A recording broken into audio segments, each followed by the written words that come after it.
साल पहले जब पश्चिम बंगाल में टीएमसी सत्ता में थी, तब ममता बनर्जी ने केंद्र सरकार को सख्त चेतावनी दी थी। कहा था कि याद रखिए, अगर आप बंगाल में गड़बड़ी करेंगे तो दिल्ली भी खतरे में पड़ जाएगी। ममता ने इंदिरा गांधी और राजीव गांधी का जिक्र करते हुए कहा था कि उनके पास भी जबरदस्त समर्थन था, मोदी से भी बड़ा समर्थन था, लेकिन उन्हें भी सत्ता से जाना पड़ा था। लोकतंत्र में कोई अजय नहीं होता। और अब एक बार फिर जब टीएमसी बंगाल की सत्ता से बाहर है, और अब इस बार जब टीएमसी बंगाल की सत्ता से बाहर हो गई है, ममता ने बीजेपी को फिर से ललकारा है। कहा है कि वो दिल्ली की सत्ता को हिला देंगी। और जब तक बंगाल की सीएम थी तब तक कुछ बंदिशें भी थी, लेकिन अब कोई बंदिश नहीं है। ममता ने बीजेपी के खिलाफ बड़ी लड़ाई का ऐलान कर दिया है। और ममता की इसी चुनौती को लेकर आज हम अपनी इस स्पेशल रिपोर्ट में करने जा रहे हैं बात। नमस्कार, मैं हूं अंशिता।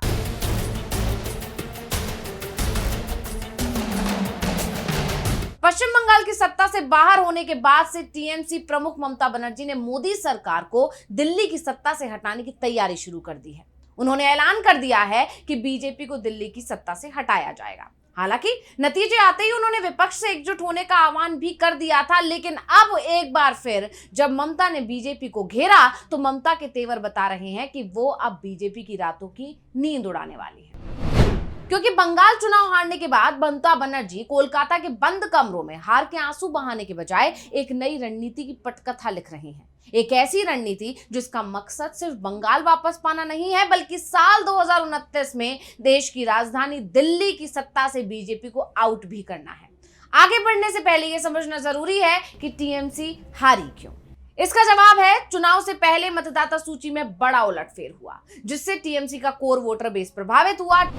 टीएमसी शुरुआत से कह रही है कि एसआईआर का इस्तेमाल बीजेपी को जिताने के लिए ही हुआ है। लिस्ट से नाम नहीं काटे जाते तो बीजेपी किसी कीमत पर नहीं जीतती। 150 सीटों पर, जो पश्चिम बंगाल की कुल 294 सीटों में आधे से भी ज्यादा हैं, हटाए गए मतदाताओं की कुल संख्या जीत के अंतर से ज्यादा थी। और इन 150 सीटों में से 99 पर बीजेपी ने जीत हासिल की।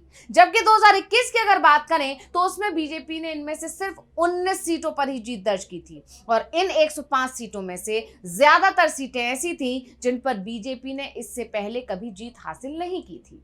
दूसरी तरफ ममता बनर्जी की पार्टी टीएमसी को उन 129 सीटों पर हार का सामना करना पड़ा जो पहले उसके कब्जे में थी और जिन पर बीजेपी ने जीत हासिल कर ली। तो टीएमसी ने अपनी इस हार को एक अवसर में बदलने का फैसला लिया है। टीएमसी ने उस मुद्दे पर पूरे विपक्ष को एकजुट करने का प्लान बनाया है, क्योंकि अब ममता बनर्जी भी समझ चुकी हैं कि बीजेपी को दिल्ली की सत्ता से हटाना जरूरी है। और ये किसी एक दल के बस की बात नहीं है, बल्कि पूरे विपक्ष को साथ आना होगा। इसलिए तृणमूल कांग्रेस प्रमुख ममता बनर्जी ने कालीघाट में पार्टी विधायकों की बैठक के दौरान बीजेपी सरकार पर हमला बोला। उन्होंने दावा किया कि आने वाले समय में बीजेपी को दिल्ली की सत्ता से हटाया जाएगा। तो अब सवाल ये है कि आखिर ये सब होगा कैसे, मतलब ममता का प्लान क्या है। तो सत्ता में रहते हुए जो जन आक्रोश टीएमसी के खिलाफ हो गया था, अब विपक्ष में आते ही टीएमसी उसे बीजेपी सरकार के खिलाफ मोड़ने की कोशिश करेगी।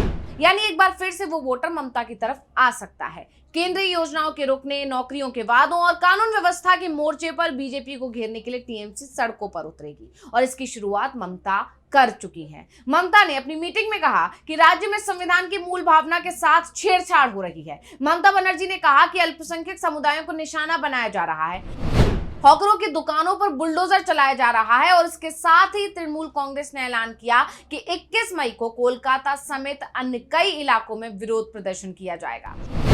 यही नहीं, कुछ दिनों पहले ममता बनर्जी ने हाईकोर्ट का भी रुख किया था। आपको याद होगा, अभी जब विधानसभा चुनाव के नतीजे आए उसके बाद राज्य के कई हिस्सों में हिंसा, आगजनी और तोड़फोड़ की घटनाएं बहुत ज्यादा देखने को मिल रही थी। और इसी को लेकर तृणमूल कांग्रेस ने कलकत्ता हाईकोर्ट में एक याचिका दाखिल की थी और निष्पक्ष जांच की मांग की थी। और बुलडोजर एक्शन के खिलाफ उन्होंने पोस्ट भी किया था। यानी कि ममता बनर्जी ने कहा था कि घरों से लेकर फुटपाथी दुकानों तक गरीब लोग राजनीतिक अहंकार की कीमत चुका रहे हैं और पश्चिम बंगाल बुलडोजर राजनीति में विश्वास नहीं करता। रविंद्रनाथ टैगोर और सुभाष चंद्र बोस की धरती को डर, ताकत और आम नागरिकों के घरों पर बुलडोजर चलाकर नहीं चलाया जा सकता।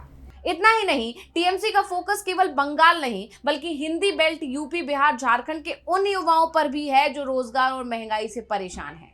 सोशल मीडिया के जरिए बीजेपी के राष्ट्रवाद के नैरेटिव के सामने रोजगार और अधिकार का नैरेटिव सेट करने की कोशिश कर रही है टीएमसी। यानी साफ है कि ममता बनर्जी भले ही अब पश्चिम बंगाल की सीएम नहीं है, लेकिन वो आम लोगों की आवाज अभी भी उठा रही है। लेकिन सवाल ये है कि क्या ये सब अकेले हो पाएगा?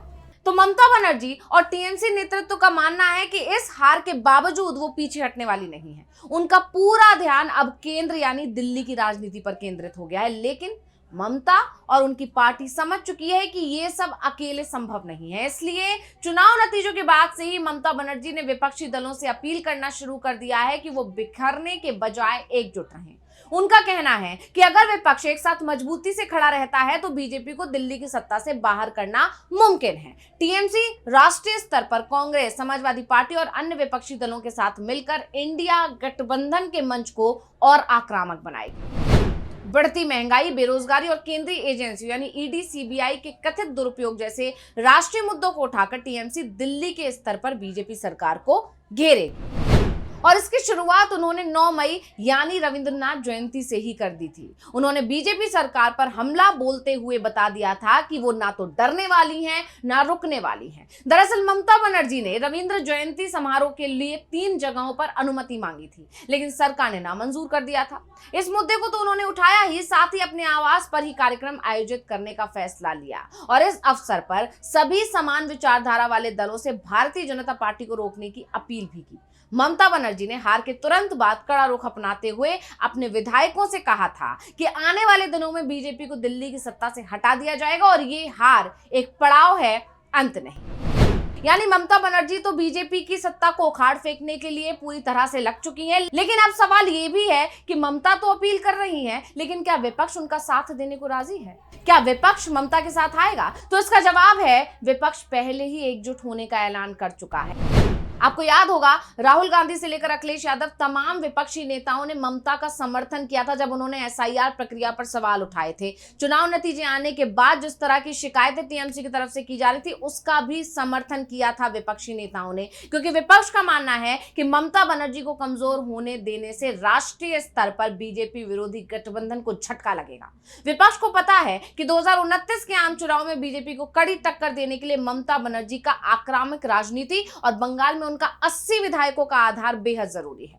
उत्तर प्रदेश में समाजवादी पार्टी और तमिलनाडु में डीएमके जैसे मजबूत क्षेत्रीय दलों का मानना है कि लोकतंत्र में एक मजबूत विपक्ष का होना जरूरी है। वो नहीं चाहते कि पूर्व से लेकर दक्षिण तक विपक्ष पूरी तरह बिखर जाए। तो ये पूरी तैयारी है ममता बनर्जी की और इसमें ममता बनर्जी को विपक्ष का साथ भी मिलता दिखाई दे रहा है। लेकिन ये देखना दिलचस्प होगा कि ये विपक्षी एकजुटता जमीन पर बीजेपी के खिलाफ बड़ा आंदोलन कब शुरू करने जा रही है, क्योंकि विपक्ष के पास मुद्दों की भरमार है और उसी आधार पर ममता ने दिल्ली की सत्ता से बीजेपी को आउट करने या कहें उखाड़ फेंकने का ऐलान कर दिया है। तो स्पेशल रिपोर्ट आपको कैसी लगी, हमें कमेंट करके अपनी राय जरूर दीजिएगा। इसी के साथ मुझे दीजिए इजाजत। देखते रहिए डीवी लाइव। नमस्कार।